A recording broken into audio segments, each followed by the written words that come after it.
We're going to start by talking about everybody's favourite subject, which is, of course, taxes.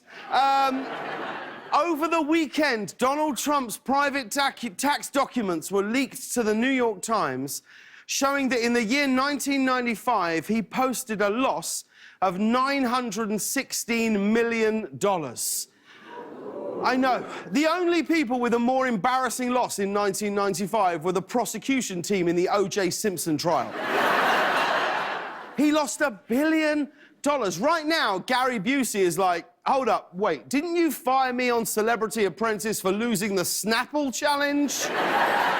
We actually have footage of the Clinton campaign finding out about this tax story. When I dance, they call me Macarena. And the boys, they say que soy buena. They all want me, they can't have me. So they all come and dance beside me. Now, nobody knows where this leak has come from, but some are suggesting that the source of the leak was Trump's wife. No, not that one. No, not that one either. There we go, that's the one. Right, now, many people think it was Trump's ex-wife, Marla Maples, who leaked the taxes as revenge.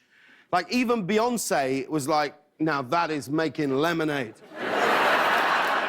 And these aren't the only leaked documents Trump has to worry about, because, I don't know if you saw this, Julian Assange, the founder of WikiLeaks, is scheduled to make a big announcement in the next 24 hours where he says he'll release documents damaging to both nominees.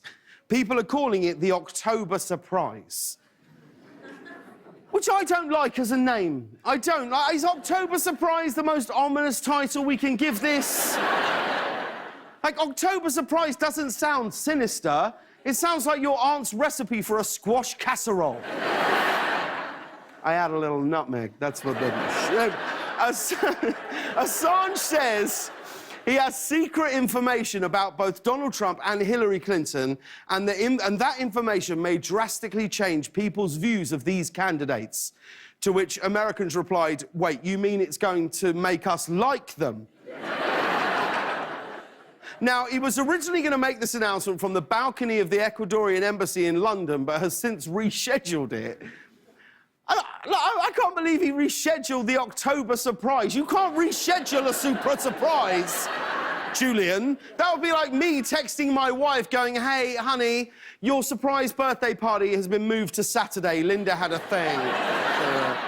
But the truth is, all of this might not even matter, and I don't want to alarm you, but I just learned that an alert has been issued to all of Los Angeles that a catastrophic earthquake is statistically more likely to appear in the next few days. Did you just do this? What are you happy about?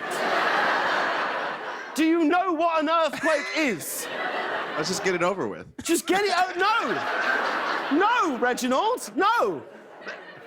That is not the attitude, because one of the geophysicists who studies the San Andreas Fault was quoted saying, there is significant stress stored on the southern end, right? Now, I really want to make an ass joke there. But honestly, I'm too terrified. I can't think of one. Because if you're worried at home, I'm telling you this while we're all standing under 2 tons of dangling studio lights. Don't worry, we were up there all day. We put extra duct tape on every single...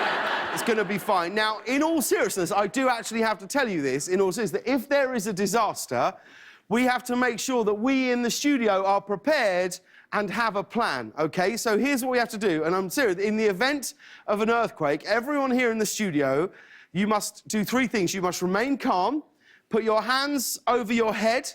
So, let me see that? Hands over your head, and then put your head between your legs, like the brace position.